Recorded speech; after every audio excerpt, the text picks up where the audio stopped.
Fish? Play that game? No, only Pajama Sam. Oh, likewise, yeah.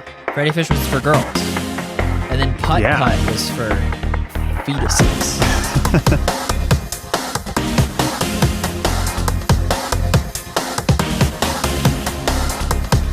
Song's going on longer than usual. It's at the end of the episode. Chris! Heath. I am itching to get started. Okay. Mainly because of my athlete's foot. Ooh. Is that what your glycerin is for? No. No. Man, we're full of solvents these days. No, it's super cold. You wouldn't expect me to get athlete's right, foot, but because I picture like damp surfaces or what causes that ailment. Lived in the jungle, but we don't. No, things are dry and cold. It's winter. Yeah. Against all odds. I don't even know if it's athlete. You've gotten athlete's foot before? I don't think so. No, because I'm so you unathletic. live your life like no, that's not true. I was gonna say that you're just you keep a sterile field below the ankles at all times. I aspire to, yeah. I'm happy to be here with you, Heath, rejoining the 21st century, because the past day and a half I've been without internet around my apartment. Right. Which, let me tell you, sucks. Yeah. It's shocking how much it creeps into every aspect of my life. Suddenly, I'm not getting the latest, hottest podcast episodes I want to listen to. Suddenly, I can't hop onto Discord to hear all the hot board gaming takes from my friends. It even hinders my video game playing, because I could have booted up Steam into offline mode, but then I would be annoyed that my playtime counter wouldn't be accurate anymore because it wouldn't be logging my hours. So I just didn't bother. I didn't play video games during the dark 24 hours I spent without internet. It was like Sam Porter Bridges. You're off the grid. You don't have any of these quality of life features. Right. My quality of life took a nosedive. Yeah. So what was I going to do? Read? And that's my segue into I did read something. Oh, weird. This was unrelated to losing internet, but I have a book recommendation which is ever so slightly tangentially related to video games. Welcome to Mobius texts. Yeah, Mobius tablets. Cool book, nonfiction. It's called Don't Trust Your Gut. It's written by this data scientist. He's looking at data-driven answers to some of life's biggest questions. Oh, he's a regular Malcolm Gladwell? Yeah, I would He's put a him regular John Boyce? somewhere in the Malcolm Gladwell genre, somewhere around there.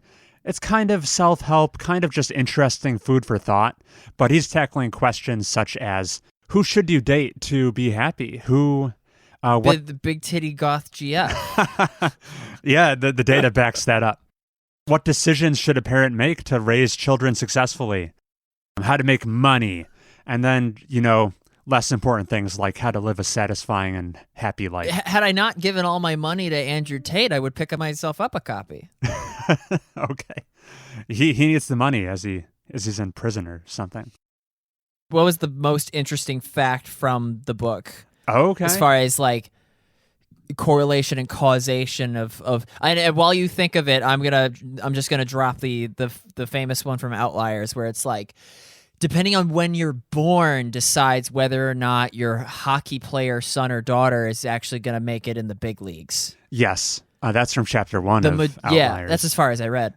I can't wait. It was very interesting. Right, what is it? Like all NHL players are January, February, March babies? Pretty much. And if you're born anywhere else, you don't stand a chance. Yeah. There was one, this is not a very relevant conclusion from the book, but they took an analysis of, hey, what sport should you play if you want to get a college scholarship? Oh. And it just ran the numbers of how many high school athletes are there versus how many college athletes are there. And then the better that ratio, the better your chance. Oh, I'm going to guess like shot put?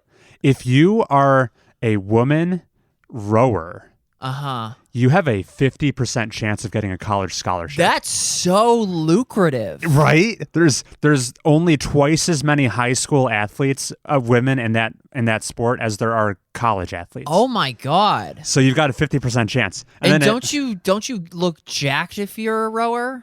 Probably. You have to. They won't let you row unless you look like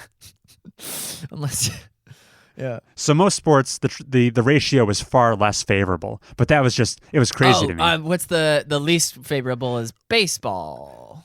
I don't quite remember. I think the bad ones were like, you were looking at 1 in 90 odds instead of 1 in 2. Yeah. Something like that. Wow, book. I should rethink this whole book thing. Yeah, they're cool. The insights into dating were interesting as well. That's why I mentioned Andrew Tate. Okay. Okay, so Andrew Tate, bad man. Yeah. Obviously, even you know this. Yeah. Did you? I watched a guy reacting to his brother's like womanizer crash like masterclass premium content that you have to like pay to get, like, because they're pickup artists, or rather like he's a kickboxer, but like they're making their money through what's called red pill, like manosphere. Yeah, is that what it's called? Talking, You've heard? Okay. Yeah. And they say that like you can't just go after one girl. You need to double book. Oh. And like get the attention of multiple ladies and choose like social events like a party, so it's not one-on-one and you need to like he was just talking. I found it so interesting from like a min-max strategy point. It's real scummy because they monetize it, or not monetize it, but they just women are like units. Right. They're max minning women as one would max min their Diablo character build. Exactly. Yeah. So I should read this book instead about how to date. Yeah. I mean, you seem like a dating pro. Yeah. Yeah. All right. As I was saying, one connection to video games, the one time video games are mentioned in this whole book, it's one of the last chapters. It's referencing this certain study called It's in the How to Get Girls chapter. Oh, yeah. Integral to that process. Beat Moo Moo Meadows on 200cc. Oh, you're sweet. It's a pun. Mappiness. Because it was like part map, part happiness. Oh, okay. It was this app users who participated in the study had on their phones, and they would check in at random intervals, and it would ask you, how happy are you in the moment, and what activity are you doing? And the purpose of this study was it ranked like the 40 most common activities people do. It assigned a numerical happiness quotient to them. Mm-hmm.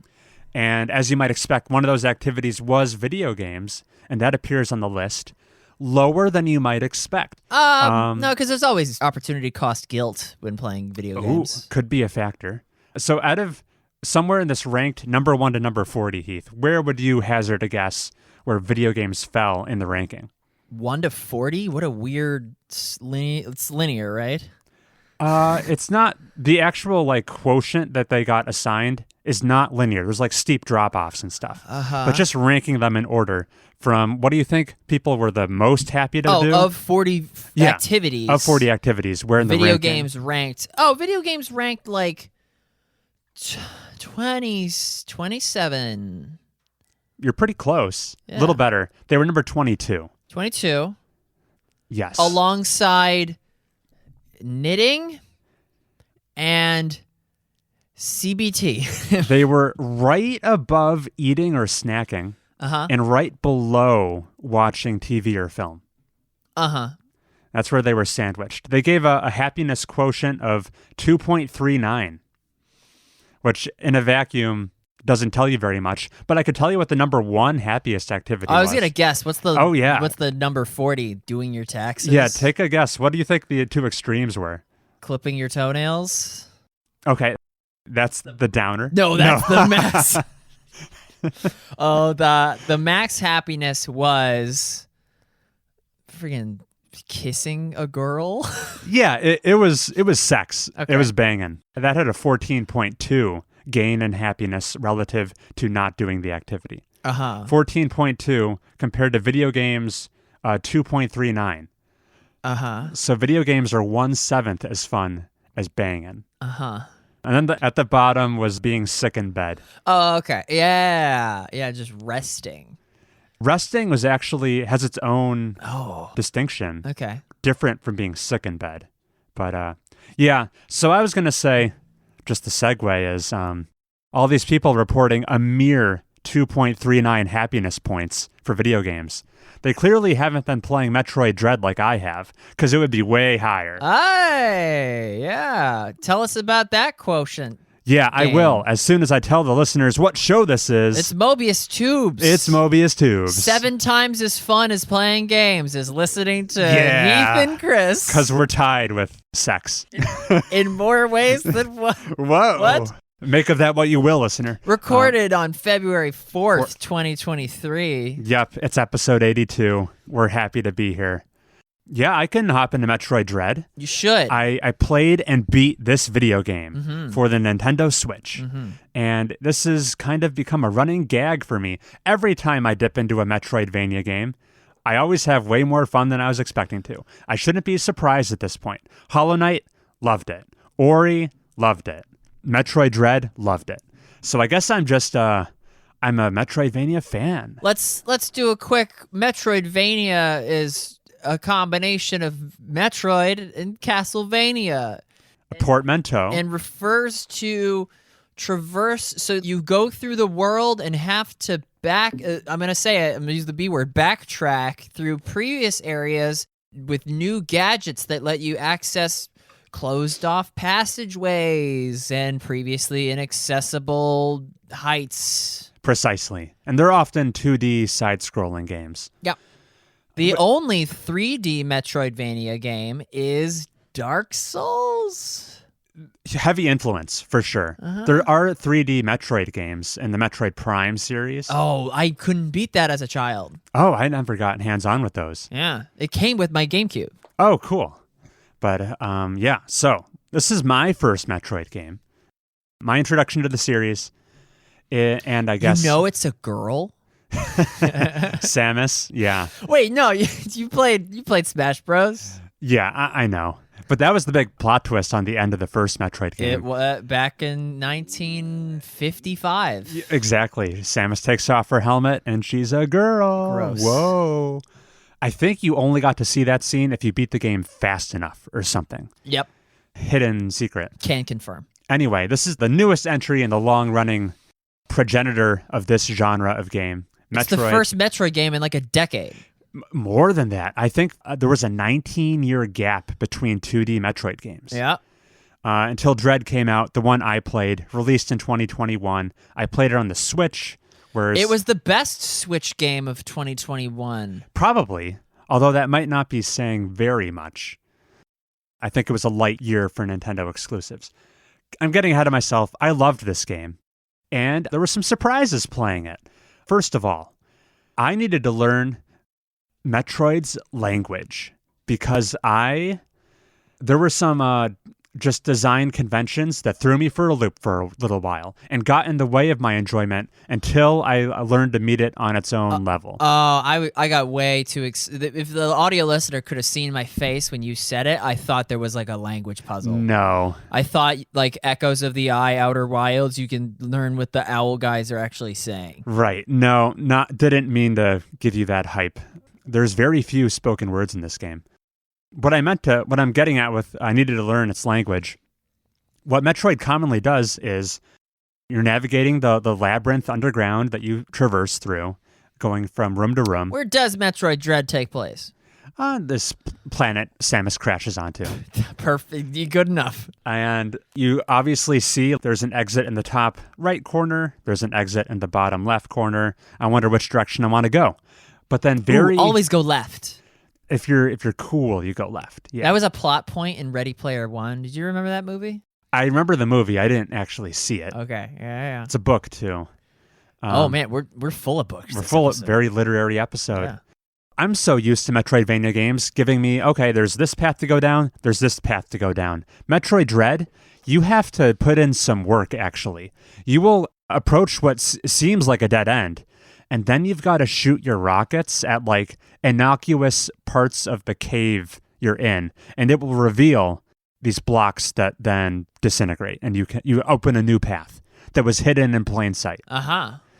So you have to like comb the environment to find the different spiderweb trails that branch out across the labyrinth you're traversing.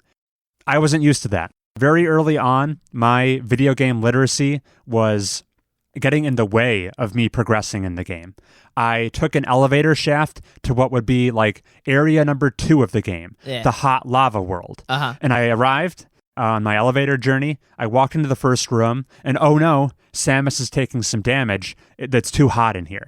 So I walked backwards, and I'm like, I don't see anywhere else to go. And I thought, clearly I must be sequence breaking here. I am not supposed to arrive in Hotland just yet. I need to go back to Area 1, find some cool magma suit or something, and then return here. And no, that's not the case. I was in the hot area when I was supposed to be. I just needed to start chipping away at the corners of the room I was in to find the secret passage. Oh, that sounds wrong. Yeah, it happened to me on 2 occasions where I arrived to a new place and all of my instincts were telling me, you're not supposed to be here yet, but I just didn't know how to play a Metroid game. Find the illusory wall, stupid. Yes. Oh, why would Miyamoto do this? This is apparently Metroid convention. By the end of the game, I was habituated to it. It no longer fazed me. Especially once halfway through you get the scanning ability and you can just find all these hidden blocks if you care to hold down the D-pad long enough. So the issue did go away. I actually don't even dislike it. It adds a little bit of, curiosity of where should I be looking in this room to make progress. And actually, I built up an intuition of being able to kind of sense where they would likely put the hidden block in the room. Okay. So it threw me for a loop initially, but I grew to like it. So that was a surprise number 1 in Metroid Dread. Surprise number 2 was the pace of this game. You make progress so quickly. You are constantly satisfied. If I picked up and played Metroid Dread for a mere 15 minutes, I was already felt like full and content with what that play session offered me. Samus, she walks and runs so quickly through these rooms that are kind of on the smaller side, I guess. So you're just making progress. Her boots are just clomp, clomp, clomp, clomp, clomp. At a rapid pace. Queen Maeve is left in the dust. She's lagging far behind. Even with the upgrade. So it's just goes at a rapid clip. Even the combat of the game is at a breakneck pace where you're walking by enemies. They'll flash white really quickly. That's your chance to counter. If you counter an enemy, they're often dead in like a single shot. So as long as your timing is on point, you're just blasting these enemies super fast. So there's no real damage sponges except for the bosses. We'll come back to the bosses in 1 second. But yeah, combat fast-paced. Traveling around super quick. I did not even lament the lack of a real fast travel system. You could just get from point A to point B really fast, assuming you knew how to get there. So loved the pace of the game, liked exploring around a little bit. The next thing that surprised me about Metroid Dread was how linear a large portion of the game is. So maybe this has always been the case, but coming from something like Hollow Knight, I was used to a more meandering pace where like you get your upgrades, you feel like maybe giving yourself get some more health buffs or something. You can, at your own leisure, go back to a previous area, look around for all the things you weren't able to access previously, find the cool hidden collectibles, and power yourself up. And Metroid Dread, for a long portion of its runtime, is not content to allow you to do that. What often happens in this game is, you just arrived in a new area. Suddenly that elevator shaft you just came through, it's busted now all of a sudden, arbitrarily. No. Or there's a cave-in. Or suddenly pipes freeze. And it's constantly blocking where you are able to go. To the point where I would actually call the game pretty darn linear. Which is fine. The designers have a desired location for you to go to next. And if you try to deviate from that path, you're going to be punished. Punished in the sense that you're going to be blocked off, corridored into this one trail. And that was, again, something I had to habituate myself to. I wasn't expecting it. I was annoyed with it. I wanted to go get more rockets and stuff, but the designers were not allowing me to. So I had to come to grips with that, and it's a double-edged sword. First of all, I think because it was so linear and on rails, that did aid with that incredible pacing I just mentioned, where you're constantly making progress. If it was a more meandering game, that would slow the pace down. So there were pros and cons to how linear it felt. And the clip at which you unlock new, like, game-changing abilities, you get a new big ability like every half hour in this game. Ball. Yeah, the classic morph ball, the double jump, all that stuff. They're just fast and furious. You're getting new stuff. Do you know there's a new Fast and Furious movie gonna come? Really? Come out? Is it called Furious 10? It's Fast 10. You're very close. Someone made a joke on Twitter that it was a missed opportunity to call it Fasten Your Seatbelts. That would be great. That would be excellent. So yeah, I've been loving Metroid Dread. Let's talk about the Dread part of the game. There's these robots called Emmys that you encounter once in a while in these pseudo-stealth sections. Yeah. Where one portion of the map will be like that Emmy's hunting territory. You cannot fight back against them.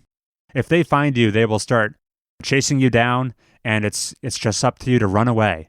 So you have to like strategically plot, what's the shortest path I can get through this Emmy territory to get to the other side? Because you don't want to hang out in there for long. They'll mess you up. So that helplessness you feel, that was kind of cool. At first, they were super scary. I gradually learned that, thankfully, Nintendo never forces you to spend too much time in these scary areas.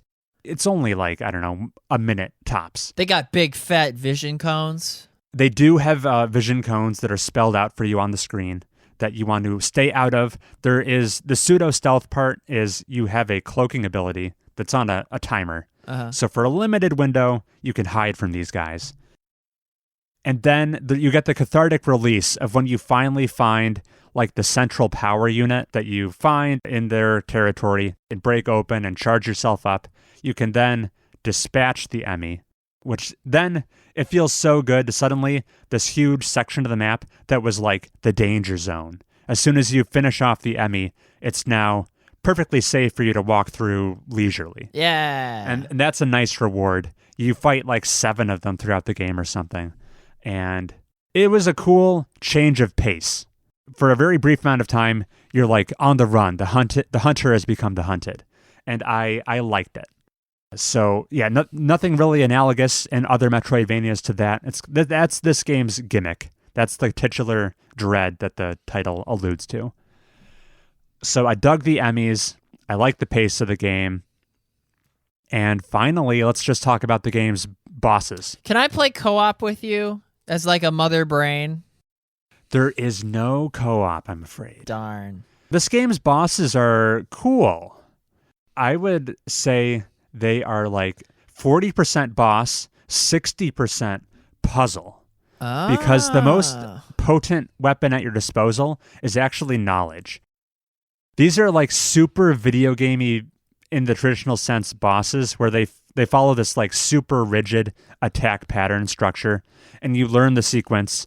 And initially, it's a little overwhelming, but I was kind of floored where if I was getting a little frustrated, because they could be hard, if I just watch someone do the fight, without fail, within my next attempt or two, I'd be breezing through it. Just knowing what to do was such an advantage.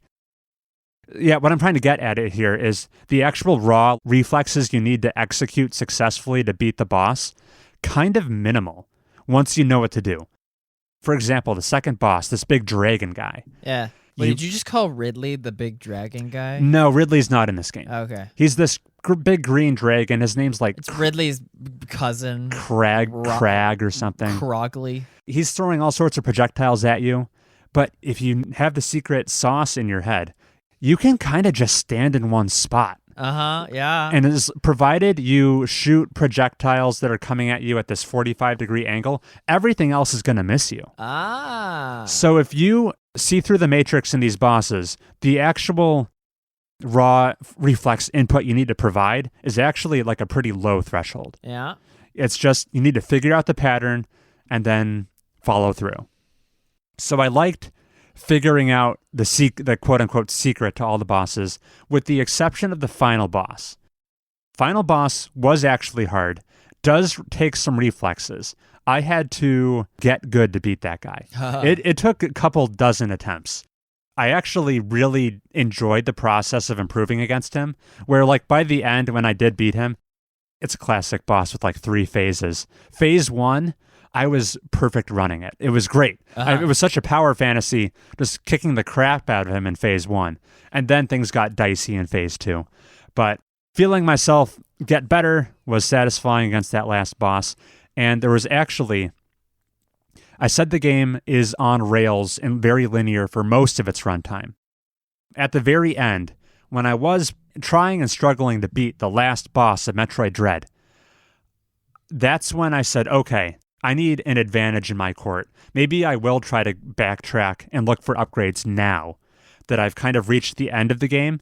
And all of those kind of arbitrary progress path blocking things the developer was doing to keep you on the critical path for so long, those get taken away at the end. So I did get my satisfying experience of exploring all the nooks and crannies of the world right at the very end, though, like just to power myself up for the boss. So yeah, the pacing of the game was not what I expected. I did get the exploration I craved, but only in one big dollop at the end instead of sprinkled throughout. Those several things surprised me about how the game was structured, but I really liked Metroid Dread. It does not usurp the crown from Hollow Knight, but it's in the same ballpark. I really liked it. It did not overstay its welcome at all. It's a mere, I think my final clear time was 10 hours. So nothing crazy. Yeah. And it was it's a Switch game, and it looks pretty darn good. And it runs at a good frame rate. I think it's running at 60 frames per second. Whoa. Which is rare for a Switch game. Yeah, it was very fluid. Felt responsive. Felt great. That's Metroid Dread. All the criticisms I thought I was going to bring to it on this show, like how linear it was and stuff, and how opaque finding the hidden passages were when you have to comb the environment for them. All of those criticisms had melted away by the end, and I liked what it was doing. So this is what we can expect from Metroid in the years to come, right? They're just going to make Metroid Dread of the Kingdom. There's a Tears of the Kingdom reference. I don't know. So the developer said this game, Metroid Dread, was apparently the conclusion to the story arc they've been telling for 20 years. Now, I didn't know any of that. And apparently there were some pretty big story revelations that didn't necessarily have the impact they maybe were supposed to, because I'm such a newbie to the franchise.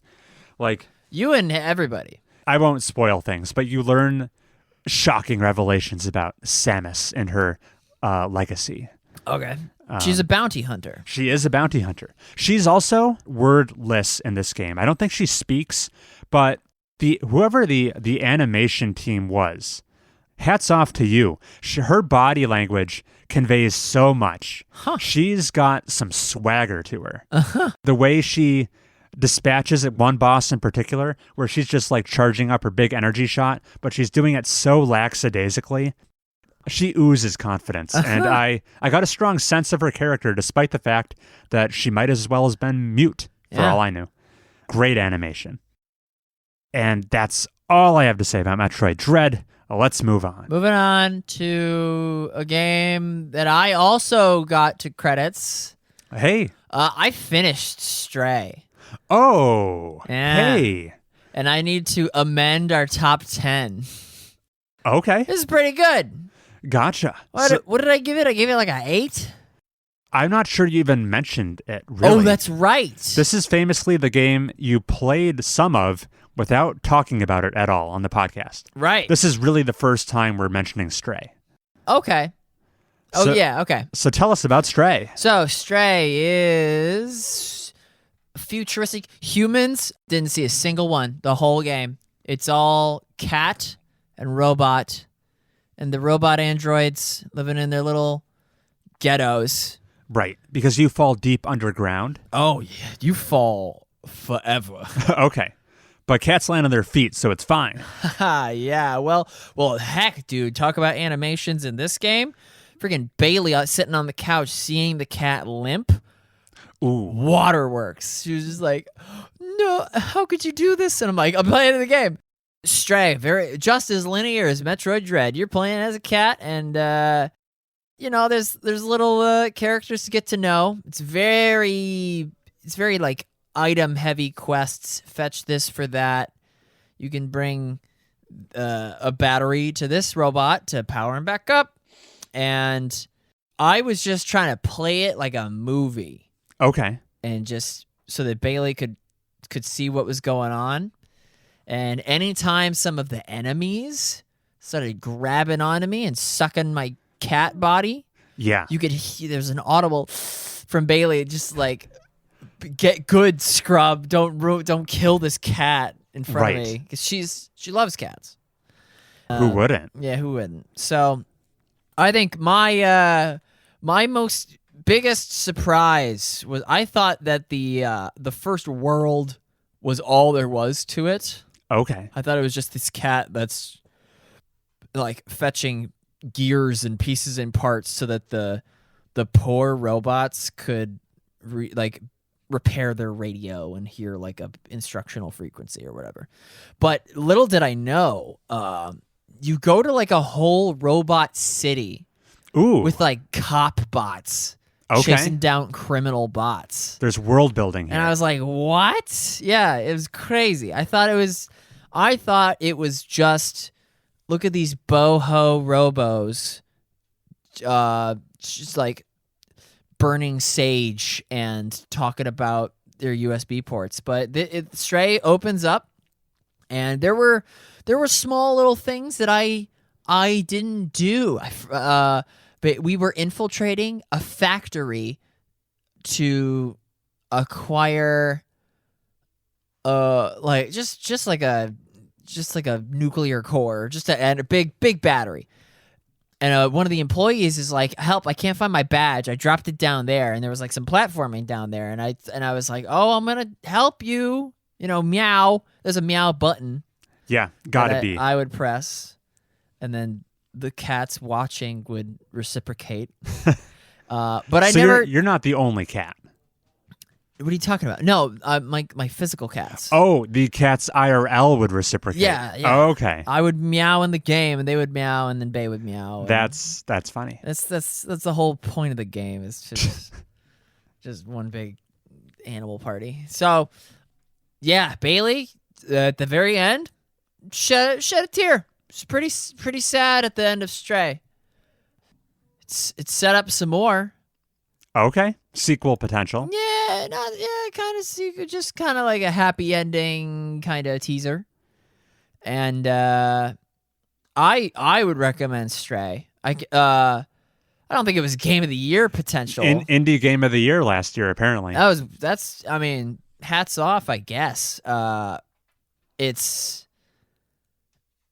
no, if you're dating a girl that likes cats, easy recommend. Just flick this on. Might not be as fun as watching TV or film, according to Chris's book, but it's good in her book, if you know what I mean. So that was Stray. Ask me questions, maybe. Yeah, I have one question. Okay. Would you say, as far as what you enjoyed about the game, was like exploring this intriguing world? You're like a fish out of water, or maybe a cat out of its litter box, as the saying goes. Thrust into this unfamiliar place and trying to discover how it works. Would you say that's the main appeal, or is there like... Yeah, it's just inside with a fuzzy protagonist. Okay. That sells it to me. Yeah. Cool. And I hear you modded your cat to be a different color. Is that correct? To match our IRL cats, yes. That's funny. Yeah, we didn't... That titular orange white guy that's on the box art, never saw him. You used a black cat, right? Solid black, yep. Was that easy to do, or? Yeah. Cool. Steam Workshop. Gotcha. Yeah. So that was the only game that I beat since last episode. Short runtime? Oh, yeah. Yeah, less than Metroid Dread. Wow, okay. Yeah. Very cool. Yeah. All right. So you beat Stray. We finally talked about it. Very good. And then I put a fat chunk of Mass Effect 2 in there. Ooh. All right. I am thrilled to hear about this. So since last episode, when I last brought up Mass Effect 2, what was I doing? I just got to not Omicron. What's the shady planet that's got all the crime on it that you start in? Oh, Omega. Omega. Yeah, there you go. The asteroid. Yeah. I was one Greek letter off. So you go to Omega and you meet the first loyalty companion, Zaid. Right. Who I never saw in any of, because I've seen a decent chunk of Mass Effect 2 just for osmosis. Right. But I'm like, who's this dude? Yeah. And I immediately recognized that, like, oh, this is the guy. This is BioWare giving you a companion to go on missions with if you don't care to get the crew back together for Mass Effect 1. So yeah, Zaid. If you just critical path with Zaid, I think that's all. Like, there's like a, you know how in Tokimeki Memorial, if you don't romance any of the girls, under the Tree of Legend is your buddy, your guy friend. This and that's supposed to be your wow. consolation prize. I don't understand this reference at all. Tokimeki Memorial. That's the Konami girlfriend factory game from 1994. Is that like the progenitor of the dating sim? Yeah, it's the progenitor and the final magnum genitor. opus. Yeah, it's the best it ever. It never got any better than that. It peaked, except with Tokimeki Memorial 2. So the reason Zaid feels so tacked on is he's actually DLC. Yeah, so he's not iconic. He's one of 2 DLC squad mates in Mass Effect 2. I want to say DLC, because I never bring him on a mission. He's kind of the least interesting. Yeah, what? And I had to pay to get him? You had to pay for that. That makes no sense, BioWare. Although I definitely played a DLC mission with the Shadow Broker. Oh, you've already started diving into Shadow Broker content? Dude, I did a lot of Mass Effect 2. You're deep in there. Half of my gameplay was just scanning planets, getting resources to give to Mordin to make my ship real good. You're as deep into Mass Effect 2 as I'm sure your Shepard is into some of his squad mates. Okay, you want to talk about that? All right, let's talk about that. So, no. We're back on Omega, right? Okay, so we finally get into the club after Zaid is like, you're okay, get in. Omega, everyone's like, dirty humans, we don't like you. Who's this Archangel guy? And so you talk to you talk to not Liara, and she's like, hey, welcome to Omega, loser. Here's the things that are going on. So we got this assassin guy that's like killing all the bad gangs. Right. And go vigilante. Go dispatch him for me, right? That's the easiest way to get face to face with him. And then also there's a plague going on in the freaking scum district. And then there's like a preacher. I don't know. What else happens at Omega? Anyway, so I hop in the Batarian battle bus, and I go over to this like separate instance, obviously.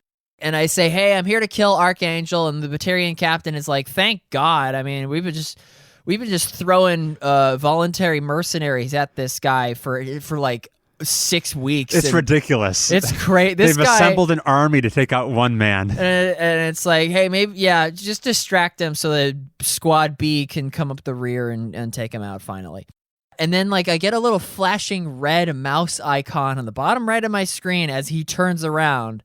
And I do click on it. Ooh. And then what does Shepard do? He, like, grabs a friggin' electro spanner and says something like, you deserve a break, guy, and just zaps the Batarian captain that was supposed to repair the combat helicopter. Super renegade. I dipped a teens into renegade, but I'm definitely good guy Shepard. I'm not going for red freaky eyes. I've already repaired my scars. Oh right, your facial. Did people scars. complain? Is that like Detroit Become Human, where people complained, "Oh, I don't have the cute menu lady anymore," so they brought her back. I think you always had People the were like, option. "Oh, I don't like my scars. I want my Commander Shepard to look like the fresh-faced friggin' ladies' man he is." So just for the uninformed, when Shepard gets resurrected in Mass Effect 2, there's some like facial reconstruction scars on his face. It's just tiny amounts. And the more you lean into the renegade path, the more pronounced those scars become. Yeah. And if you lean into the Paragon path, they close up and heal. Oh. But they give you the I option. spent 50,000 palladium. Yeah, if you in my most recent renegade playthrough, I did cough up the change to make myself pretty again. Yeah. But yeah, you can organically heal those up by leaning into Paragon. Interesting. Yeah. Yeah. I was like, Dr. Chakwas, fix me up. I thought for a second that, because I thought Dr. Chakwas was romanceable. Oh. Because she's like, oh, I wish I had this slippy dippy bottle of wine from planet Who Gives a Crap. Right. And that's one of the earliest side quests you can do is actually fetch her a bottle of this secret high sauce. caliber alcohol. Yeah, and I thought that would unlock it because she's not too old. She's on the older side. Yeah. I mean, she looks good for her age. Yeah. Because Mass Effect 1, your only romance options are Ashley and Liara. Right. And I was quite limited. I was platonic. I didn't fraternize with the crew at all. So here I go. Hey, guess what? Archangel is Garrus. Yeah. And did you know that? It was. I didn't know it for a fact, but it was strongly implied that all of these. You need to recruit the assassin. You need to recruit the biotic. You need to recruit the archangel. It's like, oh, these are code names for my buddies. Yeah. Which is when I saw a big Krogan in a metal tank, I was like, oh, that's Rex. And then I moved on. We'll talk more about that later. So you rescue Garrus, and Garrus is coming on. I immediately brought Garrus on the mission to go rescue Tali, because I wanted to get that dialogue between pals. Right. I don't give a crap about Zaid's dialogue. Yeah, Garrus and Tali have shared history, so that's more interesting than DLC Zaid. Very much so. Let me refer to my notes real quick. Oh, before I went and saved Tali, I got Morden from the Plague District. He's great. Morden's thing is he was like the lead scientist / combatant that invented the genophage. Right. And what did I say about the genophage back in Mass Effect 1? I gave a bit of a synopsis about the fact that during the Krogan rebellion, the Krogans were just wrecking everything. Oh yeah. So the Solarians hatch a plan to make every 1,000th Krogan egg viable. And the rest just are just miscarriaged. Right. And Morden is so convinced that he did the right thing. And Rex is not okay with it. So much so that you could kill him in the first Mass Effect if things didn't go the right way. It was the climax of your playthrough. Yeah, that's true. Oh, one of the very first Paragon Renegade choices you can make on Omega when signing up to get on the charter bus to go kill Archangel is there's a teen that comes up right behind you and is like, I want to join the mercenary thing, and Shepard, knowing that he's gonna lay waste to all of these Blue Suns, just mercs. Yeah. And Vorcha. I met Vorcha for the first time. Right, new species. Yeah, they give Batarians a run for their ugliness money, right? That's true, yeah. So this teen is like, let me go, I'm gonna go kill Archangel and win that prize money. And I do Paragon stop him and say, go home, kid, blah, blah, blah. And he's like, whoa, or what did I do? Oh, yeah, you take the gun. He's like, I have what it takes, and he brandishes his weapon that he's going to go kill Archangel with. And Shepard just, smacks it twice and breaks it, and then the teen runs home. But then you let her get an email after the fact that says like, "Hey, Shepard, thanks for not letting me go to my death at the Garrus mission. Right. I've yet to do Garrus's loyalty mission. Gotcha. Although I did do both Jack and Miranda's loyalty mission. Jack. The Jacob. Jacob or Jack? Jacob. Okay. Didn't do. I also did Jack's. Okay. All Jacob, right. Jack, and Miranda. Gotcha. Jacob, JJM. JJM. Jacob and Miranda, they're just both daddy issues. They actually are, yeah. Yep. And then Jack is, they tortured me and made me the killing machine. Let's blow up my daycare. Yeah. And then you find like another child that grew up alongside him.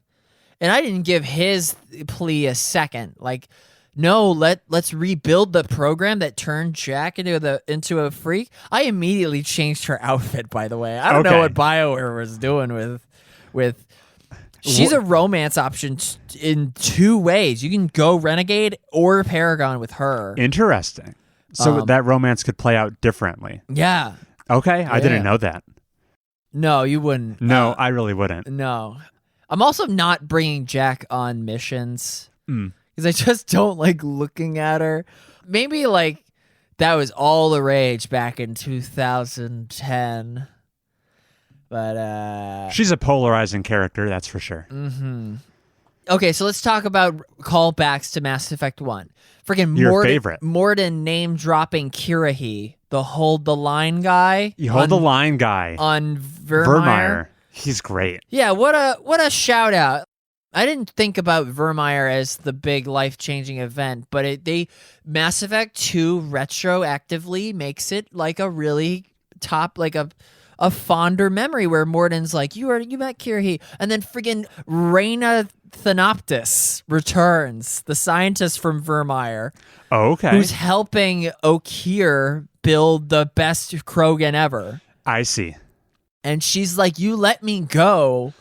Ooh. And I was like, every time I run into you, Reyna Thanoptis, you're up to no good. And she's like, that's true. Once again, don't kill me. I'm going to get out of here and I'll deactivate the sentry drones or whatever she does, right? She's like, I seen you work. I'm not going to mess with you, Shepard. Goodbye. And I don't kill her. Can't wait to see her in Mass Effect 3, right? That's probably what's going to happen. Yeah, that's right. Same thing like the Batarian that I didn't kill back in Mass Effect 1 during the planet-killing asteroid mission. He is yet to show up. Okay. Also, Batarians are not total scum. Imagine that. An entire race of people are entirely scum. To my shock, I did give the guy that was dying of the plague Metagel. Okay, very good. So that's... In the slums of Omega. Hats off to me. The Skepsis system. Oh, okay, so the planets have names, right? Yeah. There's a whole planetary system called the Skepsis system, and it's a play on the word skeptic because all the planets are named after scientists. Like there's a planet named Darwin, Watson, Crick. And it was funny to me that some of these planets are rich in resources and some of them are poor. And I thought that's a slight on which scientists get like a barren wasteland planet as opposed to a bountiful one that you are going to go to because it's hot, it's packed with element zero. BioWare got to subtly dunk on some scientists they had umbrage with, I guess. Yeah, I guess. Yeah, I would like to think that if I get name dropped in a game, it's not as a barren wasteland planet. Right, yeah. Last thing I'll mention about Mass Effect 1 people showing up, Nasana in Thane's recruiting mission. The blue girl whose sister I killed at a random base because she was a mercenary slaver. And then she was the politician. I go to the Citadel and I was like, your sister was up to no good. And she says, yeah, let's keep it under wraps. I'll make it worth your while. She's like the big bad in Thane's recruiting mission. Really? Yeah. I didn't know that. It's her. And she's just throwing bad guys at Shepard. And they say a few words before Thane just snaps her neck and then prays over her dead body, and then you talk to Thane, and then it's like, oh, yeah. How do you feel about Thane so far? Thane, okay. I was familiar with Thane before I played the game, just from like a Let's Play Twitch stream. You just knew he was chronic sickness guy. Yes. He also has a eidetic memory. How do you always say that word? Yeah, that's a trait of his whole species. Right. Which is, there's some cool world building around that. So that kind of memory, they can recall everything in perfect detail. Right. Which leads to some members of his race just reliving the happier moments of their life and like becoming a vegetable. Oh, you can pleasure machine your life. You have a built-in pleasure machine. You can time travel basically, just instantly be back in the past. Within your life. Within your life. From your point of view. Right. Thane's cool. I've yet to do his loyalty. You know whose loyalty mission that I did do was Tali's. Okay. And that's a good one. That's one of the biggest fleshed out Mass Effect missions you can go on. You go to the flotilla. And they're accusing her of costing all the lives on that one ship when the Geth take over. And you like the bulk of the mission is just talking politics with all of these purple Quarians. And it's great. It's so good. There's so much to talk about. Because what's wrong with the Quarians, right? They invented a robot race that became so prolific that the robots fought back when the Quarians tried to like just power them down. The war got so bad that the robots kicked these aliens off of their home planet. Right. And so they're just hitchhiking on these big ships throughout the universe. Yep. And there's always everyone, including Talia, is like, we deserve our homeworld back. Yes. But then there's this guy, Legion, who's like a good guy, Geth, who I later like watched the full Tali loyalty mission with him on the squad. Ooh, that's got to be spicy. Yeah, it's totally worth it. Because how do you feel about the Quarian Geth dilemma? Because there's like as far as problems in the world, there's like Quarian versus Geth, Krogan versus seemingly everybody. Yeah. Oh, I had I had a blue lady on what's Liara's world called? The name of her home planet? No, where do you find her? Yeah, what's it called? Like Icarus? Starts with an I. It does start with an Ilium. I. Ilium, there you go. My favorite section of my intestine. You have an Ilium. I believe you. Yeah. I had a blue lady stop me on Ilium and said, "We have a message." And then her eyes flipped back and she was like, "I am the Rachni Queen. We're doing so good. Thanks for not killing me dude. On the mission where you fight the All-Mother." What's the name of the... I think it's just the Rachni Queen. What's the race? What's Liara's race? The blue Asari? ladies? Asari, thank you. Yeah. Oh, the Asari matriarch. That's what you were getting at. So the Rachni Queen was like, you a real one, Shepherd? And then this diplomat's eyes flip back, and it's like... The constant callbacks. Yeah. So, and just hats off to BioWare. They're making my playthrough of Mass Effect 1 better by just rose tinting the entire game. Right. Oh, man. So back to friggin' Tali's mission. You go through it. You find her daddy's dead corpse. I guess she has daddy issues too, just like Jacob Miranda. And you give her a big old hug, like, "Oh, I'm sorry for your loss." Because what was her dad trying to do? He was just kind of cutting corners to like research Geth tech to much sooner get back to the homeworld and save the day. I hope you go to the Quarian homeworld in Mass Effect 3 as one of like the real big clashes or whatever, because I know you can go to Tuchanka. I've yet to go to Tuchanka. Also, remember when Okir dies?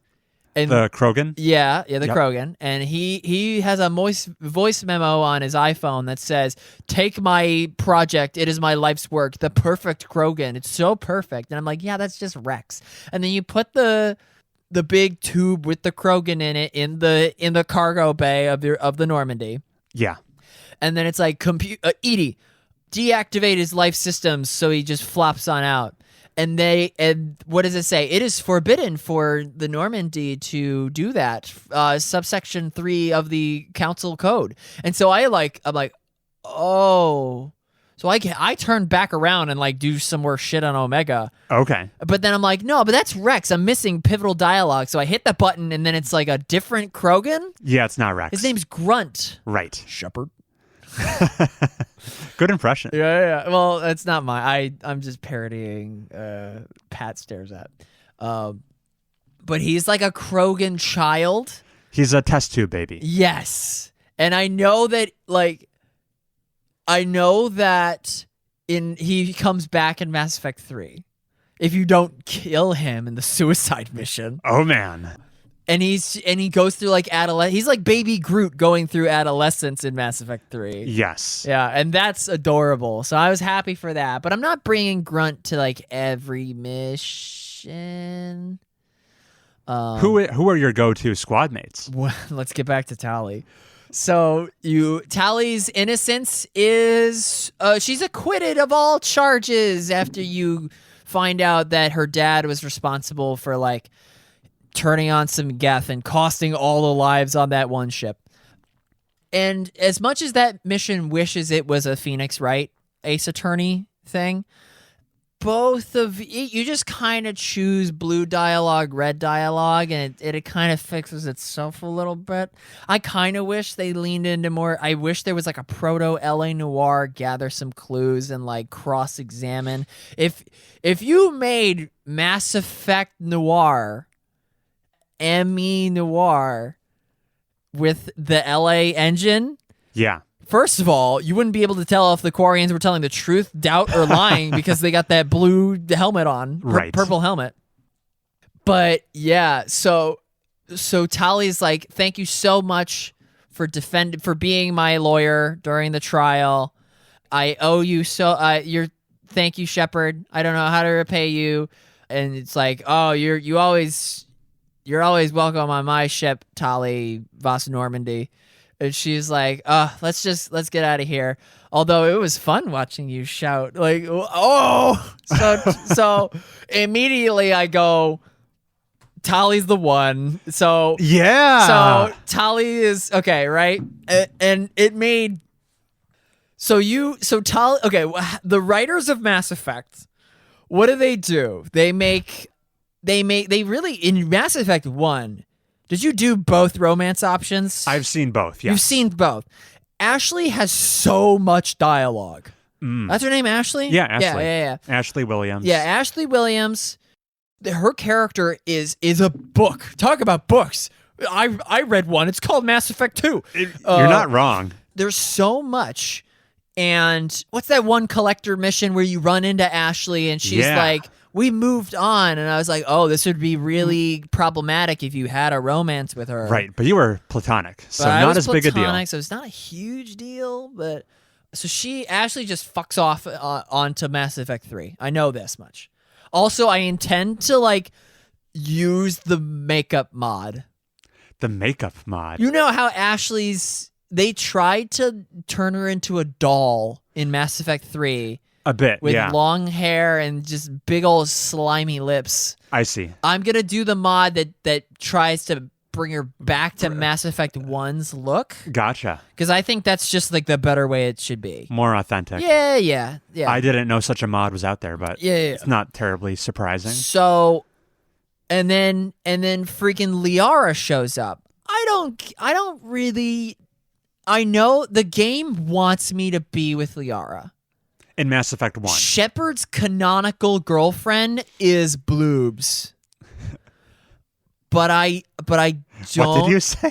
Bloobs. Bloobs? Because Asari are blue. Okay. So you do the...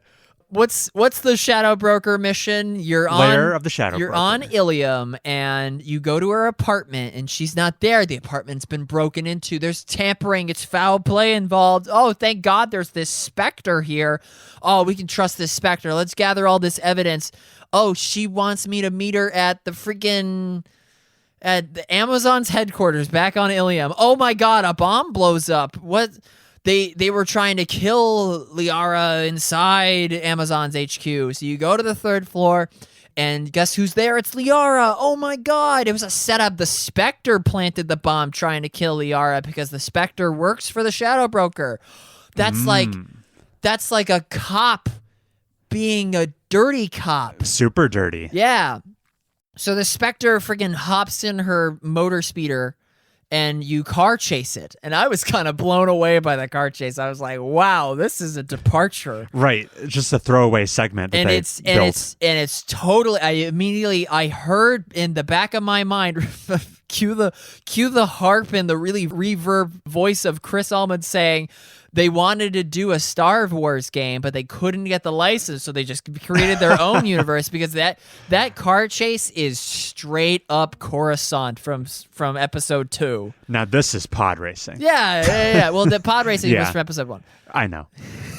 So Spectre Lady crash lands on the Pleasure District, and you got to fight your way through this parking lot.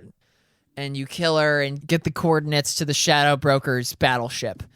Boys, the battleship just like cackling with lightning. Right. And it's long. You have to fight your way across the exterior chunk of the ship to get into his special safe, and it's only protected by a super space lock, and you eventually crack it. The Shadow Broker is like a big dude. Isn't that surprising? Yeah, I thought he was going to be like I thought he was going to be like a Solarian. Right. It subverts your expectations. It's a big alien never seen nowheres, and that makes it a lot more sense why it's a DLC mission is because they made its own little species.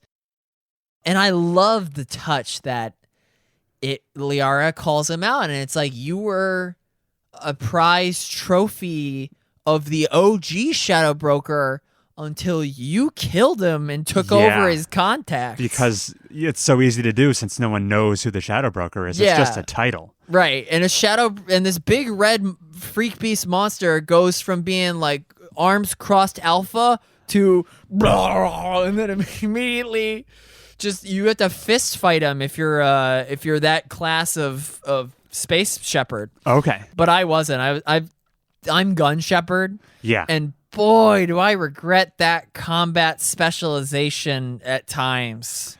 It's a soldier class? Yeah, soldier class. I kind of wish I was fisticuffs shepherd. I see. I mean, all shepherds definitely use guns. This is true. Yeah. So they all got like adrenaline slowdown and whatever. Yeah. I don't think there's like a pure melee class is what I'm getting at. Oh, I think I saw it different. There's Vanguard, which like charges into people. Yeah. And then that's melee. You shoot him with a shotgun, probably. Oh, okay, probably, yeah. So anyway, the Shadow Broker, you freaking spirit bomb him into the ceiling.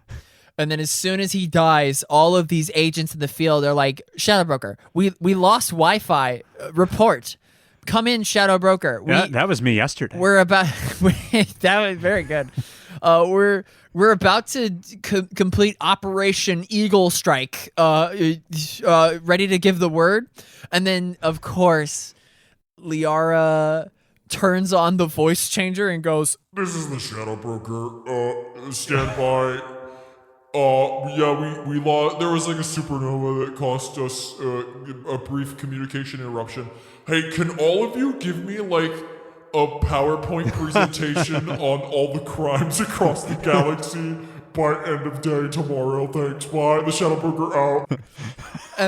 And I was like, wow, this is much more involved than just the Ashley Williams like kissing goodbye. Right. Liara becomes and this is DLC, right? It is DLC. So she and this is perfect, right? Because she's supposed to be just like an information lady, and this is the ultimate capitalization on that. And she goes, I can, and then the freaking Drell that led us to that place. Who cares? Oh, right. Her buddy. Her buddy. That just puts it in park on the ship for the rest of the game. He and Tali, who I brought on the mission with me, you could only bring one loyalty character. Because Liara was a given. Yeah, so I said, I was like, Garrus, hang out with that Azure butthole while me and Tali and Liara go to Shadowbroker Land. So Liara's tearing up and being like, I can provide so much assets for you, Shepard, and so Drell and Tali like give us space, and I'm like, BioWare, I'm not dating Liara, so you have to give Liara a hug. And had you romanced her in Mass Effect 1, it's you auto smooch. Mm-hmm. And what happens? Like, that cutscene ends. You talk back to Liara, or like you say, and I'm trying to keep it platonic, pretty much. Yeah. And she's like, maybe I could visit you on the Normandy, and I'm like, now's a good time. Let's go. And what happens? Shepard's pouring goblets of wine. It's a date in his captain's quarters, and Liara's out here looking like a freak beast. And they sit on the bed, and it's just like kind of a platonic chat about like how, oh man, Mass Effect 1 sure was Mass Effected. The good old days. And I don't think you smash in that moment, even if you romanced her in 1. I think it's just like talking about friends, because she's got to go answer some shadow emails. Yeah, so you miss out on those 14 happiness points. The reference is lost on me. Oh, if you had smashed. Oh, okay. Really? I was just referencing the book. Oh, that's right. Thank you. Yes. So, that's Liara's loyalty mission, effectively. But I'm pivoting in a much different way. So I go down to engineering, and it's like, hey, Tali, what's up? Oh, I'm fine, Shepard. I have a bit of a fever. Sniff, sniff. And it's like, you get to know more about the suit. And so what's the deal? If a Quarian, is your immune system that busted? And it's like, well, no. I just get an allergic reaction to anything. What's the most intimate thing two Quarians can do? They can like share suit environments. Gas, yeah. And they'll get like a little bit sick, but you just got to adapt, right? And Shepard's like, wow, that's super interesting. And Tali's like, yeah, well, yes, but I mean, you'd only share suit juices. There's like intimacy implied, and I would never. And I just couldn't resist. Shepard was like, pass me some of that. Yeah. And Tali goes, well, you never. It just clicks and the writers wrote it so good that I couldn't not just lean in and say, give me some of that quussy. So no, it is so good. And my most recent playthrough, I did go the Tali romance route, and it is a satisfying. It's so hard to not, because she's so tripping over her own words, and it's so endearing. Big thumbs up. And the world building is so interesting. Their immune systems are compromised because they were kicked off their home planet. They've lived in generations in this sterile ship environment where they don't get exposed to bacteria. Well, not just that. On their home world, they never needed to develop immune systems because their race was symbiotic with like plants. Oh, okay. Plants would just keep them from getting sick. I'll take your word for it. They never needed it. But man, like, I wasn't down to clown with Liara because the game was just forcing her blueness at me. And I was just like, that's just too easy. I wanted the difficulties involved with this lady who I can't get with her until she like does some research about how to like momentarily boost her immune system so I can get her naked. Right. So I was up to the challenge. The fact that she only has 3 fingers and her feet are more like deer hooves is I don't think about it. That's as far as I've gotten so far in Mass Effect 2. If you have any questions, send them my way. The next thing I gotta do is fight the collectors on the IFF. Okay. I'm gonna visit the Citadel before I do that, because I know before I go on the suicide mission, I gotta get loyalty points in everybody. Well done. Yes. I know that the math is busted, and that like DLC girl who I haven't met. I met Samara. Okay, cool. What's her honor system called? She's a Judicar or something like that. Oh yeah, Justicar. Justicar.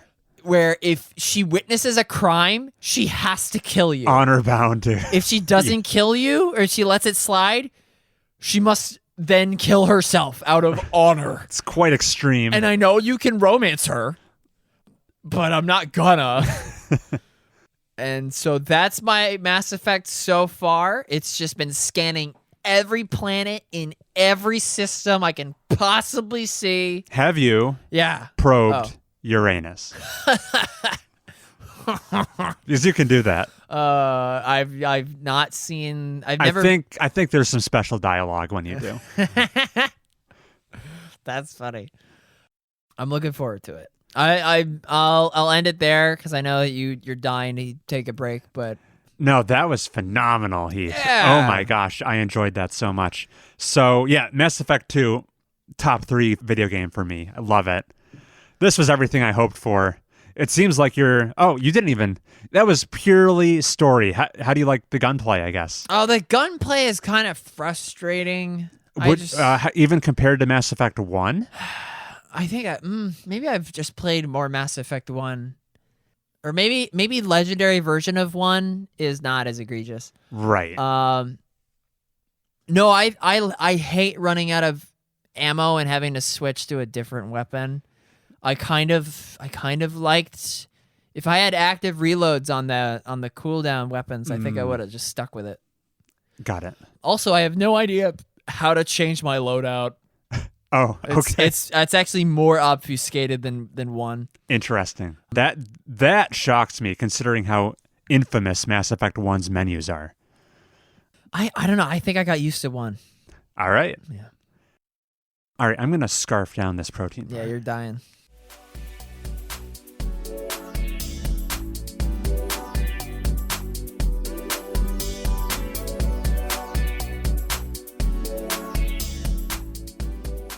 Threatening Herat the big guy? Why did I write that?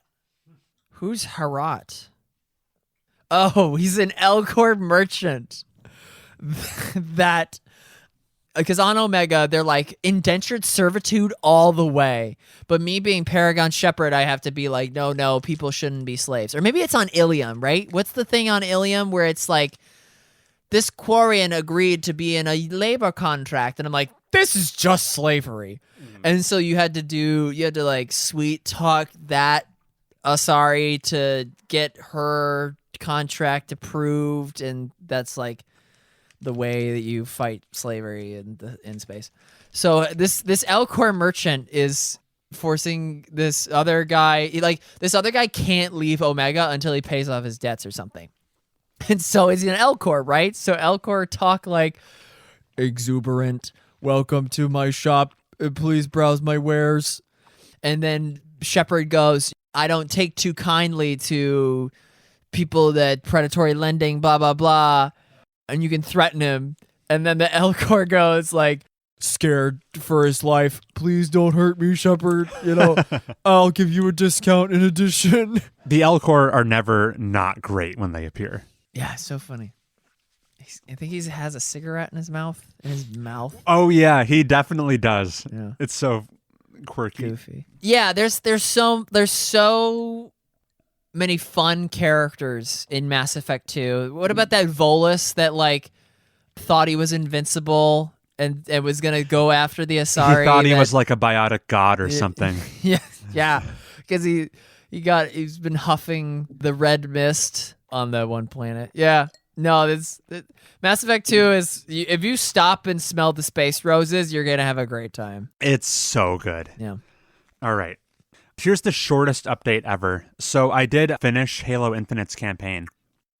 Woo! Which, for the listeners keeping track at home, I'm up to 3 games finished this year so far. I'm on a roll. Death Stranding, Metroid Dread, Halo Infinite. That's pretty good for 1 month. Yeah. I'm well on my way to 25. Yeah. And yeah, shortest update ever. All of my feelings from last episode continued to track. No big last minute turns or changes. I had a great time with it. A lot of that was attributed to hanging out with my friend Kyle playing it co-op. I would rate this Halo campaign middle of the pack somewhere. Uh-huh. So not a bad one. It was no Halo 5, not the heights of the series. Halo 5 is bad? Halo 5 was quite bad. Is that the orange weapons? Probably. I don't know what you mean by that. There's a big ball that shows up, right? Oh, that's Halo 4. Oh, okay. Which I have a soft spot for, actually. But Halo Infinite, there's a strange dichotomy to me where actually, in the moment, if I had been pinged by the Mappiness Happiness study on my phone, and I had to report how much hedonic pleasure I was having in the thick of playing Halo Infinite, it was really high. Like, it's some of the best game feel Halo has ever had. The grappling hook has so much utility, another really cool tool in your tool belt, and maybe the best Halo's ever felt. However, Whoa. now that Halo Infinite's in the rearview mirror, and I reflect back on it, it was the most fun in the moment and quite unmemorable in hindsight. Just a lot of reused environments, a lot of repeating same objectives over and over. Does not have the strongest identity of the Halo campaigns. It's a blast while you're playing it, but doesn't stick with me the way the other ones did. So that dichotomy was just an interesting observation in my personal experience I wanted to highlight. And, it had some bugs. I don't know about you, Heath. I don't encounter like game-breaking bugs very often or hardly ever.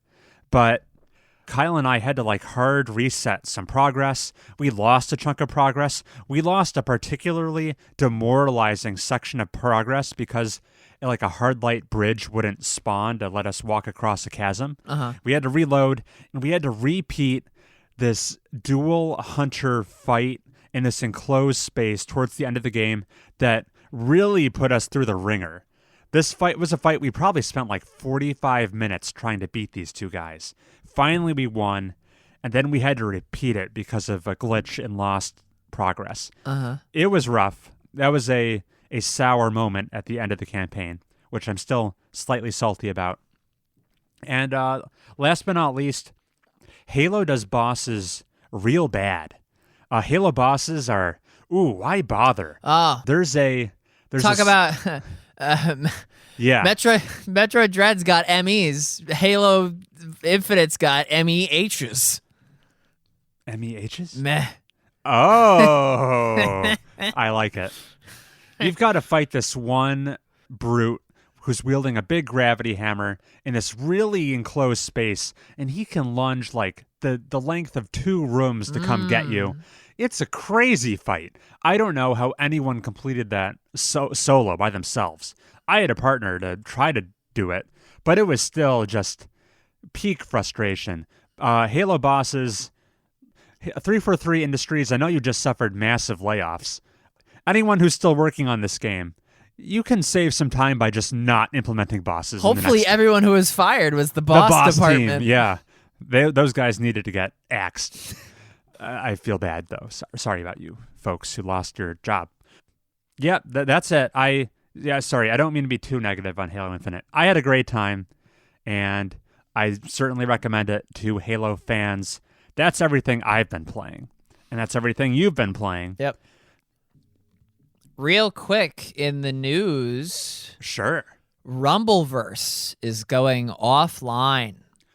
Okay, this is a game I haven't followed closely or at all. It's the wrestling battle royale game. That Epic. I get bought. it confused with multiverses. Yeah, the Cartoon Network Smash clone. It's Warner Brothers, right? Yeah, that's what I said.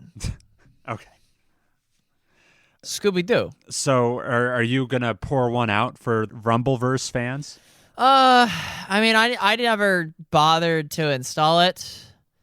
I think I own it on Epic Games. Did you? But before those servers go offline, I don't think I will be suiting up and where we dropping, boys. Then why even mention it?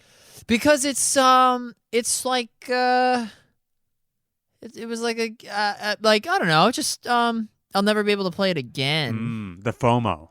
Yeah, I see. Because we both sound so uninvested in this. but it was like a cool free to play battle royale game. Got it. Did you grab the license for Dishonored: Death of the Outsider? Don't I already own that? It was free on Epic, like starting yesterday or something. I already own Oh, that. okay. Right? I don't know. I don't know. Okay. It doesn't It's on sound... Epic. It's on Epic. Sorry, this is base game and DLC. Death of the Outsider. It's just a standalone Dishonored game. Oh. The third Dishonored Oh, game. I should. There's a third Dishonored? Yeah, it's called Death of the Outsider. I brought it to the show yeah. in single-digit episodes. That's right. Yep. Is it the best Dishonored available? No, Dishonored 2 is. That's what I thought. Okay. But it's good. Okay. I just wanted to double check. All right. Conversation topic time. Yeah. Heath. This isn't too serious or anything, but let's talk about guilty pleasure games. What are those? What are those? What definition are you working off of? Well, yeah, it's not games that like I'll play and then afterwards feel guilty that I didn't fold laundry. It's Which could be any game, kind of. Could be any game. No, guilty pleasure games are the ones that there's a storm coming. It's I didn't think you'd be struggling this much. No, it's just it's as much as gaming can sometimes feel compulsory, you know, if somebody wants to play, if you're in the dorm and someone's like, "Oh, we're money matching who gets to shower first in Street Fighter." That's a game, but it's not necessarily a guilty pleasure game because you're not enjoying. Help me. Okay, I'll jump in. I fucking know. I thought this was just pass the baton. Games that you like to play because you like to play them. I approached it, in my mind, I have two flavors of guilty pleasure games. I'll start with the less interesting category first. These are just games where I feel like I have sunk more time into them than the game actually warranted. So I start to feel a little bit guilty about, this playtime ought to have been spent on something novel. Right. I've maybe overinvested into the game. This is where I've started to feel about Vampire Survivors. Vampire Survivors, that loop doesn't really change, does it? And I spent like 40 hours in that game. More than a human day. So I started to feel a little bit guilt about that. The pinnacle of this flavor of guilty pleasure game to me was actually the most egregious example. It's Diablo 3. There were multiple eras of me playing Diablo 3.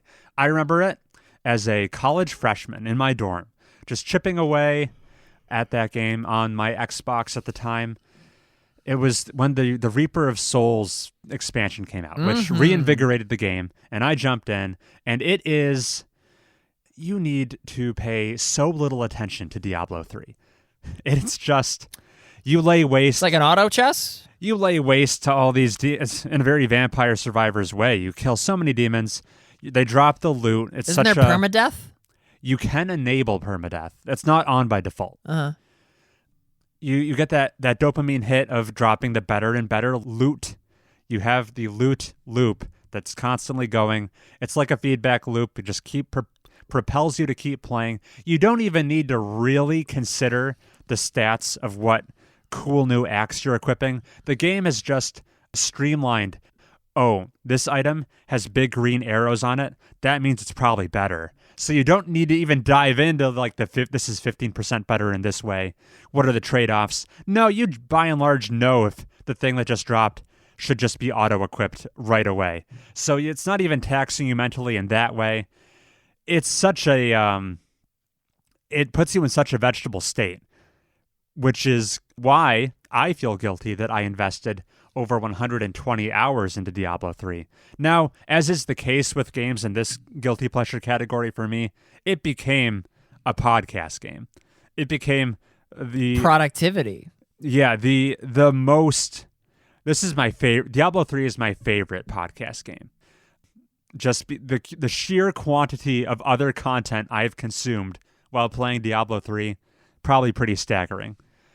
So yeah, there was the early eras of college. I remember one summer in 2017 where they dropped a new character class, and I was right back on that Diablo loop. I think I max leveled all like 6 character classes or something. Yeah, I put a lot of time into this game. I'm not sure that the game design chops of it necessitated I should have put that much time into it, but it got me hooked, and that's why it was a guilty pleasure game for me. Before I dive into the second, more interesting category of guilty pleasure games, I want to hear from you, Heath. Well, like you said, it's just... Do you relate to that? Yeah, absolutely. Not only do I have guilty pleasure games, I have guilty pleasure builds and characters in those games that I don't stray from. Can you hit me with some examples? Well, it's just any strategy game that's worth its time, right? Okay. So by your metric, if I play Hades and I figure out which boons work well and what synergies are able to get me to the final boss, and I play Hades is a bad example because you can play Hades like you haven't really beaten the game until you played it 10 times. Right. So, but otherwise, if once you've like figured out a game's synergies and you're able to beat it, if you keep on playing it, does that automatically make it a guilty pleasure game? If I play a game of Civilization with George Washington and I beat it once, yeah. If I dip back into George on a rainy day, is that suddenly a guilty pleasure game? It must be. I'm going to draw a very fine line of distinction here. This is just all semantics. I think, depending on the game, instead of defining the phenomenon you just brought up as a guilty pleasure, I might recategorize it as comfort food. Oh, okay. Now, if there's no guilt present, or in the case of like Hades, yeah, I played Hades a lot, about as much as I played Diablo 3. However, I'm not guilty about the time I spent in Hades because you had to be kind of dialed in the whole time. Where in Diablo, I was more vegged out, if that makes sense. My level of engagement in Hades was far higher. Okay. What the game demanded of me to play well. So, yeah, comfort food becomes guilty pleasure on account of autopilot. According to my definition. You can approach this however feels right to you, Heath. That's hard because I'll play Wilmot's Warehouse and get into a flow state, like sorting these cubes.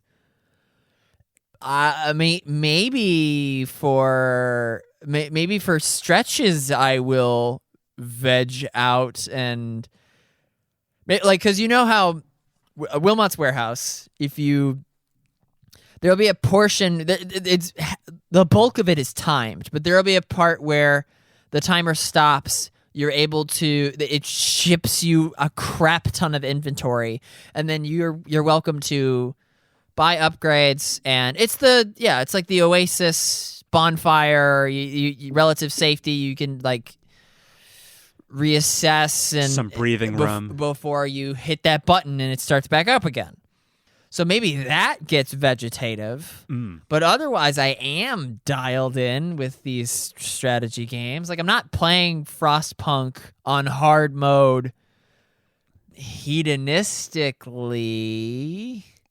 Sure. I am. I'm playing on hard mode deliberately because that's what's most engaging to you. I think I'm a comfort food man, and if I get into guilty pleasure mode, maybe, you know what would be guilty pleasure? It would just be playing Batman Arkham again, because I already know how best to beat the combat sections and the stealth sections and the Like friggin' the Mr. Freeze fight. It's all based on knowledge. Once you know what ways you can approach him, you can beat him infinitely many times. Right. That's a cool fight. It's a cool. How he adapts. It's a super cool fight. Don't cheat. And I think that's as guilty as I get. Gotcha. And then my second type of guilty pleasure games is just Guilty Gear. No, I'm kidding. Jeez. That was lame. All right. This other flavor of guilty pleasure games is, I think, probably the more common definition. These are just games I enjoy disproportionately to their critical reception. Oh. So these are stinkers that I have a soft spot for. One man's trash is another man's Metacritic. Darling. So I brought the 3 examples to mind, and I'm going to list them out, and they get stinkier as I go. Okay? So my 3 guilty pleasure games, these are games that were critically middling to panned. Yeah. That Chris, for whatever reason, really quite enjoyed. So here we go with Call of Juarez Gunslinger. Oh my god.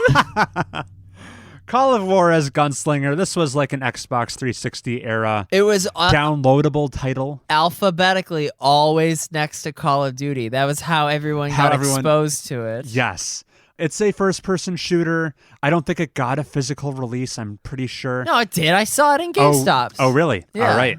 It had the feeling of like a small arcadey downloadable game It's like to me. shovelware, yeah. It's chilling on Metacritic. It actually got a wide range of scores depending on the platform. On the lower end, it's chilling at a 72 on the Switch. Is this the most recent Call of Juarez game? Probably.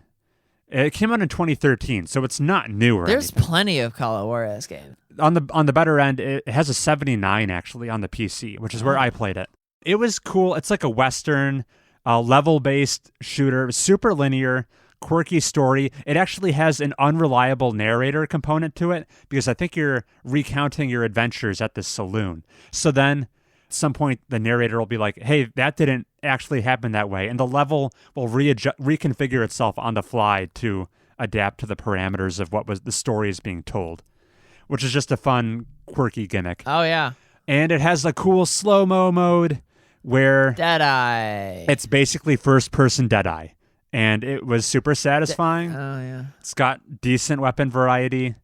Call of Juarez Gunslinger. Chris liked it. All right, getting stinkier. We've got Mad Max. Did you know there's a Mad Max video game that came out in 2015? Yeah. Its call to fame is it came out the same exact day as Metal Gear Solid 5, The Phantom Pain. So they're both games about 2 men in deserts. But obviously Metal Gear was way bigger. Mad Max... Wait, bigger critically or bigger like map size? Probably unsure. No, because Mad Max, you can ride into the sandstorm. Right. This is a vehicular game, so it might have the bigger map, actually. It has a 69 on the PS4 version on Metacritic. So not exactly critical acclaim here. There was some synergy. It has this. It apes the aesthetic. It's a Ubisoft game? No. It's got towers. Wait, it takes Ubisoft design, but I don't think Ubisoft developed it. Yeah. I think it's Warner Brothers games. Because there's just outposts that you clear out, right? Yeah, it is. So when you're on foot and you engage the psychos of the Mad Max universe, it is a poor man's hand-to-hand Batman Arkham combat system. Ooh. So there's the counter you do. You can pick up some weapon, but it's bare bones. Uh-huh. It does not have the game feel that Rocksteady can accomplish. And then, but that's only a portion of the game. You spend a lot of the time driving around this vehicle that's kind of cool. In the game, it's called the Magnum Opus or something. It's a dune buggy. It's this vehicle that you have an extensive amount of upgrades you do over the course of this game. And it has some pretty darn competent open world vehicle combat, which you don't see many games attempt to do. You fucking... Yeah. Arkham Knight. Oh yeah, I vehicle do like the combat in the Batmobile of Arkham Knight. No. This is my niche, I apparently. can't So I like the car combat novelty. There's like a harpoon. You can latch onto other people. You can pull down structures. It's novel. I care so little about It came out the same year as Mad Max Fury Road, the movie, which is a good flick. The movie is of a far higher quality than this game. However, this game apes that movie's aesthetic in a really cool way. You could criticize the game for this is an empty open world, but I'd argue that's it canonically yeah, what it should be. it really adds to the game's tone. The deserts were really quite picturesque and beautiful. Due to the game's length, this became a podcast game. Yeah, it did. Especially because the story was very ho-hum. But Mad Max, underrated. It was pretty good, I think. Which brings us to the biggest stinker of them all, Heath. Chilling at a mere 60 on Metacritic. If I said this was an Xbox One launch title, could you guess what this is? What this could be? Viva Pinata? No, that was Xbox 360. This is a game known for its visual spectacle. I'm, of course, talking about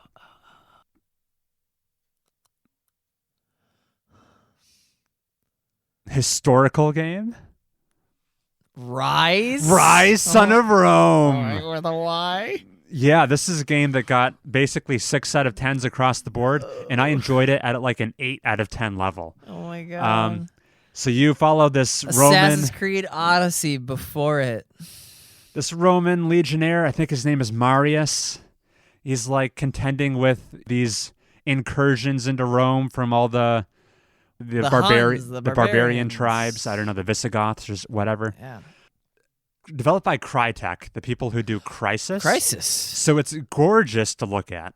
People panned it for the puddle-deep, shallow gameplay, where they called it like QuickTime Event Simulator or something. Because you've got like a light and heavy attack, maybe a bash or something, but you've got this limited tool set at your disposal. You hit enemies a little bit. It's a poor man's For Honor. Until enemies flash like one of 3 or 4 colors, which means they're staggered and ready to be finished off, which triggers this like QTE. Doom guy animation. There's a little bit of, the game, for operating at such a high level of visual fidelity, the number of enemy models in this game for like assets that they created, it's super thin. So you'll see there's going to be 3 identical twins fighting you at any given time because they have so few character models to work with. That's goofy. There were cool set pieces. There's one level in the middle of the game where you like go into Roman occupied Britain or Britannia. Yeah. And it's like it's a spooky forest level. You're like leading your troop, your legion of Romans deep into, like unoccupied territory. It's got a weird tone to it. You're being like harassed and ambushes. Senuous saga all around you. By basically Senuous Saga. There's this big like Wicker Man burning pyre thing. Nicolas Cage at the climax of the level. Cool. Never seen a setting really like that except for Hellblade, which is totally aping that. Yeah, I got into a flow with the combat. It was a looker. I think I paid $5 for it, so I would have felt ripped off had I paid $60, but at $5 I was like ripped off if I had paid $6. Right. No, I like Rise, Son of Rome. It was fun. I played through it 2 times. I replayed Rise, Son of Rome. I don't replay all the games that I was going to cite. I actually had replayed. I was gonna be like, I haven't replayed The Witcher, but I actually did. I haven't replayed Pyre, and Pyre's great. But I was gonna, The second I bring Pyre to the show, you're gonna be like, I gotta get back into Pyre. I do need to get back into Pyre. Okay. Does that resonate with you at all? Heath? They should make a Rise sequel, but instead of the Y, they just make it I. Yes. Yes, stupid. Dude. That would be great. Roman numeral 2. Too stupid. Oh, I didn't even think of Roman numerals. Yeah. I guess I had to have. Well, tell me if this counts. Games that we enjoy way more than they are critically deserved. All those Jackbox games that are not the main ones. Oh, the deep cuts. Right. So you fire up a party pack and you play Quiplash and Murder Trivia and Blather Rounds and Patently Stupid, and the game is already running.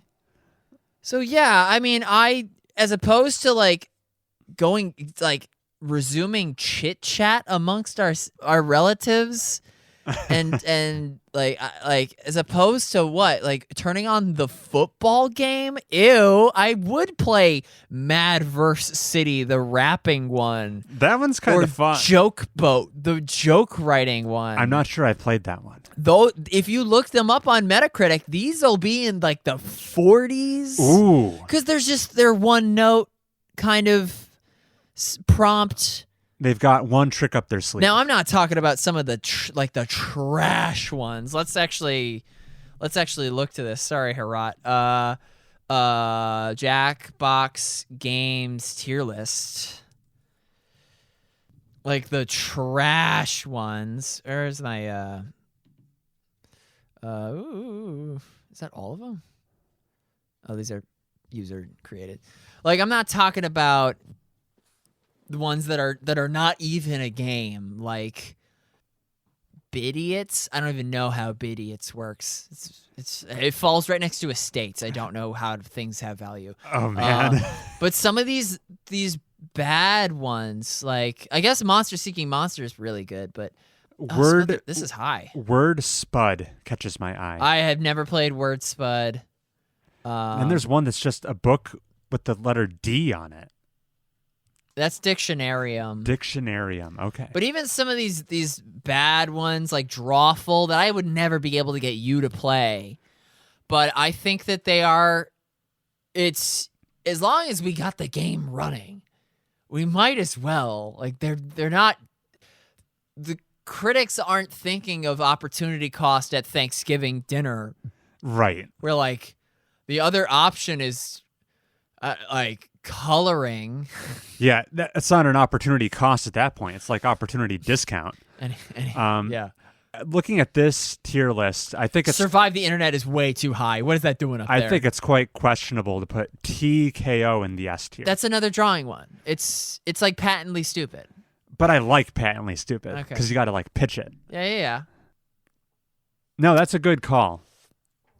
Other guilty pleasure games that fit that criteria. My 3D Pokemons don't count, do they? Are those like the Coliseum games? Coliseum and XD of Darkness, yep. I guess I don't know how people generally feel about those critically. They don't. I think it's not that they're mid or critically panned. I think they're overall good, but people think that they're just as good as any other Pokemon game. To which I say no. They're better? Yeah. Oh, they're okay. way more worth your time than. And it fits the first criteria too, because I do get vegetative. Because you've played one Pokemon game, you've played them all. Yeah, so that's fair. I am mashing through Quick Attack, like as much as anybody else would, knowing like an overpowered Quilava is gonna tank it. No, yeah, those games are totally worth your time, even though they are equally rated to a Diamond and Pearl and shining balls, glistening ball sack. I don't know what. Yeah, I'd put that up there too. That checks out. Yeah, you're right. It does. It has overlap in both categories of guilty pleasure. I delivered. Double the guilt. Double Jeopardy. That's a good movie.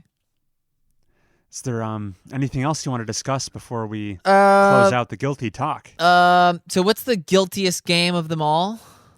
Oh, for both of us? Yeah. What's the guiltiest game of them all? Whew. Aside from Rise. It would probably just be something I've already mentioned because I brought the heavy hitters for me. Yeah. Nothing else comes to mind. It's Rise. It's Rise. I guess there is the other angle of it, of games you like that you'd be embarrassed if someone walked in on you with. Oh, well, that's any game that's from across the pond. I guess certain scenes of Mass Effect, maybe. Yeah. Yeah. Remember when we were almost going to record this in my apartment? Do you think I would have said bloobs the way I did? No. No. I would have been far less confused. I'm flirting with Kelly every chance I get. Nice. I'm leaning so hard into the very problematic workplace environment. Kelly will say something totally innocuous and being like, Garrus is really shook. I should comfort him. And I'll be like, Shepard will say, Kelly, you should be comforting me. I was really shook up too. And then she doubles down and goes, oh, if we weren't so busy on the Normandy, maybe I would. And then I'm capitalizing on every planetary event. Like even when things get dire and characters can die and not come back in the threequel, I'm thinking of what Kelly's gonna say and how I'm gonna twist it and make it about my dick. Every traumatic mission is an opportunity to flirt with your staff. I brought Kelly up to my room for a dinner. I guess we had a platonic dinner, but like the fact that she's not romanceable in the same way that Liara is, that's what I would go for. Gotcha. But no, Mass Effect is like you love the blue. Okay. It's cackling with sexual energy.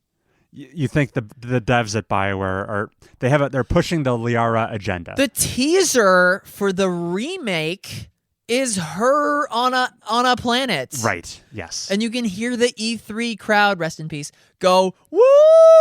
Yeah. I was one of those people. Chris is like, woo, bloobs. And I go, no. Liara is a solid option as well. I would date a Hanar before I date Liara. I put Liara and Tali both as top tier choices. Because Tali's so much fun. She gets so flustered. That is fun. Yeah. 100%. All right. Don't think about her hands or feet. Those hooves. Oh. Anyway, let's close out this podcast, Heath. What are you up to the rest of today and the near future? I've been procrastinating on a big work project. Right. That I gotta do. Hanging over you. So that's like the only thing I should be thinking about. As you buckle down and get to work, I'll give you something to anticipate. Mm-hmm. I need you to clear your schedule something like 6 weeks out or so. Okay. Because sometime in February, the latest game from Dynamic Duo at Splotter, I'm getting a new Splotter board game arriving this month. What is this is... This is the niche boutique publisher who's brought us games such as Food Chain Magnate, The Great Zimbabwe, Indonesia. They've got their first new game in 8 years. It's arriving. Horseless Carriage, The Dawn of the Automobile Industry. This is basically Automania 2. And people are hot on it. I've been tuning into some live streams. Lots of praise. People are the review embargo is over. People are talking about it. Yes, the early copies are now in the wild. Mine is coming sometime in February. Look forward to researching cool car parts, leeching off of each other's patents, stealing that research for yourself. Look forward to planning out your factory room floor with a Tetris puzzle. Oh, it's like the attaché case. In Resident Evil 4. Similar analogy. Look forward to competing over making cars, trucks, and sports cars.